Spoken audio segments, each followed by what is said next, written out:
সর্বপ্রথমে মহান ঈশ্বরকে ধন্যবাদ দিই এবং সকলকে আরেকটিবার প্রভু যীশু নামেতে শুভেচ্ছা জানাই। সকলকে জয় যীশু। আসুন আজকে যে আমাদের আলোচনার বিষয় তা হলো যে তোমার সমস্ত ভার ঈশ্বরের উপরে দাও। সে বিষয় নিয়ে আজকে আমরা আলোচনা করব। তাই এই মুহূর্তে যতজন ঈশ্বরের সন্তানেরা আছেন শুরু থেকে শেষ অবধি ঈশ্বরের বাক্য শোনার জন্য অনুরোধ থাকলো। আসুন আমরা এই সময় আমাদের মহান পিতা ঈশ্বরের দেওয়া বাণী আমরা পাঠ করি। প্রথম পিতর 5:7 তোমাদের সমস্ত ভাবনার ভার তাহার উপরে ফেলিয়া দাও, কেননা তিনি তোমাদের জন্য চিন্তা করেন। ঈশ্বরের বাক্যে আমাদের প্রত্যেককে আশীর্বাদযুক্ত করুন, আমেন। স্বর্গের পিতা, আমাদের পরিচালনাকারী ঈশ্বর, তোমার মহানামের ধন্যবাদ দিই, গৌরব দিই এবং প্রশংসা দিই। আজকে আবার একটি নতুন সময়, সুন্দর সময় তুমি দিয়েছ। আর এই সময় প্রভু আমাদের জীবনের সমস্ত ভার তোমার হস্তে সমর্পিত করি, তোমার পবিত্র আত্মা দ্বারা পরিচালনা করো। এবং প্রভু আজকের দিনে আবার যে নতুন বাণী শোনার সুযোগ করে দিয়েছ, সে বাণীর মধ্য দিয়ে তুমি আমাদের জীবনে কথা বলো, সঙ্গে সঙ্গে থাকো। প্রার্থনা একমাত্র প্রভু যীশু নামে চাই, আমেন। জয় যীশু। আজকে আমরা দেখি আমাদের পিতা ঈশ্বর, তিনি বলেন তোমার সমস্ত ভাবনার ভার ঈশ্বরের উপরে দাও। এই বিষয়ের মধ্যে দিয়ে পিতা ঈশ্বর তিনি বলেন যে আমরা যা কিছু আমরা চিন্তা করি না কেন, যা কিছু আমরা ভাবি না কেন, সমস্ত ভার যেন আমরা ঈশ্বরের হস্তে আমরা দিই এবং তিনি আমাদের জন্য চিন্তা করবেন যে কোনটা ভালো আমাদের জন্য, সে বিষয়ে সকল পিতা ঈশ্বর তিনি আমাদের জন্য চিন্তা করবেন। কিন্তু তার আগে আমরা যেন আমাদের সমস্ত ভাবনার ভার পিতা ঈশ্বরের হস্তে দিই। তাই প্রথম যে বিষয় বলতে চাই যে সমস্ত ভাবনার ভার আমরা পিতা ঈশ্বরে আমরা দেব, সে বিষয়ে পিতা ঈশ্বর তিনি কি বলেন।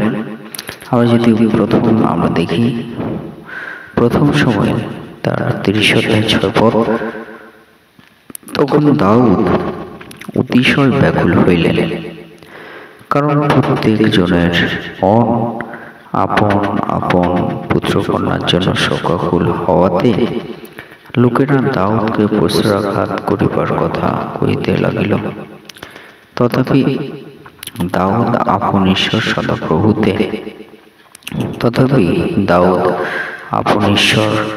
সদাপ্রভুতে আপনাকে সবল করিলেন, আমেন, হালেলুয়া। অর্থাৎ আমরা সমস্ত ভাবনার ভার ঈশ্বরের উপর দেব। সে বিষয়ে দাউদ তার জীবনে আমরা দেখি যে তিনি অতিশয় ব্যাকুল হলেন, চিন্তিত হইলেন এবং সেই দাউদকে অনেকে পশ্চাঘাত করিবার জন্য চিন্তা করেছিলেন। কিন্তু দাউদ তিনি সদাপ্রভুতে তার সমস্ত ভাবনার ভার দিয়েছিলেন এবং সদাপ্রভুতে নিজেকে সবল করেছিলেন। সে মধ্য দিয়ে আমরা দেখি যে আমরা সদাপ্রভুতে সমস্ত ভার দিলে ঈশ্বর তিনি আমাদেরকে উদ্ধার করেন, আমাদেরকে সবল কৃত করেন, আমাদের শক্তি প্রাপ্ত আমাদেরকে করেন আমাদের আত্মিক জীবনে। যেমন আমরা দেখি রাজা দাউদ তিনি সফলতা পেয়েছিলেন ঈশ্বরে, তার কঠিন সময়ের মধ্যে দিয়ে তিনি সফলতা পেয়েছিলেন, হালেলুয়া। 2 নম্বর বিষয়ে আমরা দেখি আমাদের সমস্ত ভার সদাপ্রভুতে আমরা দেব। সে বিষয়ে পিতা ঈশ্বর কি বলেন। গীতসংহিতা 34:15 ধার্মিকগণের প্রতি সদাপ্রভুর দৃষ্টি আছে, তাহাদের আর্তনাদের প্রতি তাহার কর্ণ আছে, আমেন, হালেলুয়া। অর্থাৎ আমরা যে সদাপ্রভুতে আমাদের সমস্ত জীবনের ভার আমরা দেব, সমস্ত ভাবনার ভার দেব। সে মধ্যে দিয়ে পিতা ঈশ্বর তিনি বললেন যে সেই মুহূর্তে পিতা ঈশ্বর তিনি আমাদের প্রতি দৃষ্টি রাখেন এবং আমাদের প্রতি দৃষ্টি তিনি রাখেন। সেই সঙ্গে সঙ্গে তিনি আমাদের জন্য তিনি আমাদের যা প্রার্থনা সকল যা কিছু আমরা তার কাছে আমরা আহ্বান করি, ডাকি, তিনি কিন্তু সে প্রার্থনার প্রতি তিনি আমাদের প্রতি তিনি খেয়াল তিনি রাখেন। আমাদের প্রার্থনা প্রতি তিনি শোনেন এবং আমাদের প্রার্থনা তিনি কিন্তু সে বিষয় সকল তিনি জানেন, পিতা ঈশ্বর তিনি বলেন। তাই আমরা দেখতে পারি যে আমরা যদি সদাপ্রভুতে সমস্ত ভাবনার ভার দিই, সদাপ্রভু তিনি আমাদের বিষয় সকল তিনি শোনেন। হালেলুয়া।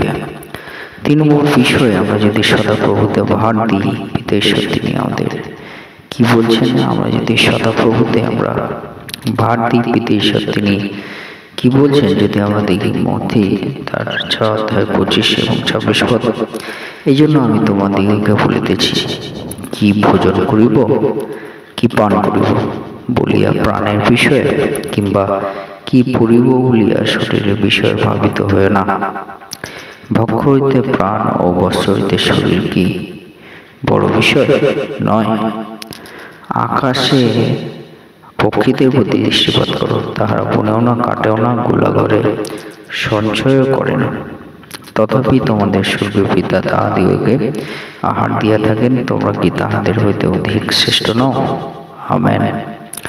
অর্থাৎ আমরা যদি আমাদের সমস্ত ভার আমরা পিতা ঈশ্বরে আমরা দিই, পিতা ঈশ্বর তিনি আমাদেরকে যোগান দান করেন, তিনি আমাদের জন্য চিন্তা করেন এবং আমাদের জন্য যোগান দান করেন, জুগিয়ে দেন।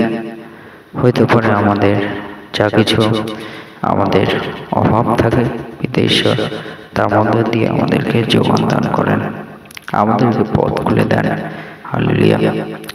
4 নম্বর বিষয় যদি আমরা দেখি, সদাপ্রভুতে আমরা সমস্ত ভার যদি আমরা দিই, পিতা ঈশ্বর তিনি আমাদেরকে কি বলেন? গীতসংগীত 55 তার 22 পদ, তুমি সদাপ্রভুতে আপনার ভার অর্পণ করো, তিনি তোমাকে ধরিয়া রাখিবেন, কখনো ধার্মিককে বিচলিত হইতে দেবেন না। আমেন। হালেলুয়া। অর্থাৎ আমরা যদি দেখি পিতা ঈশ্বর আমাদের সমস্ত ভার যদি সদাপ্রভুতে দিই, সদাপ্রভু বলছেন যে তিনি তোমাকে ধরিয়া রাখবেন। তার মানে পিতা ঈশ্বর তিনি আমাদেরকে ত্যাগ করবেন না, তিনি আমাদেরকে ধরে রাখবেন, তিনি আমাদেরকে ছাড়বেন না, তিনি আমাদেরকে ভুলে যাবেন না। পিতা ঈশ্বর তিনি আমাদেরকে সবসময় আমাদের সঙ্গে সঙ্গে থেকে আমাদেরকে তিনি পরিচালনা দেবেন, আমাদেরকে ছেড়ে যাবেন না, আমাদের দক্ষিণ হস্ত তিনি ধরে রাখবেন। হালেলুয়া। সে মধ্যে দিয়ে আমরা কি বুঝি?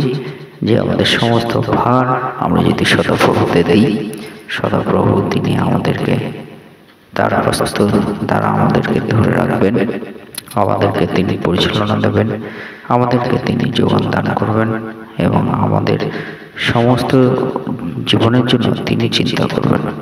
তাই আসুন সেই সদাপ্রভুতে আমরা বিশ্বাস করে আমাদের সমস্ত ভার, আমাদের সমস্ত চিন্তা ভাবনার ভার সেই সদাপ্রভুর কাছে আমরা সমর্পিত করি এবং তিনি আমাদের তার পবিত্র আত্মা দ্বারা পরিচালনা করবেন, সঙ্গে সঙ্গে থাকবেন।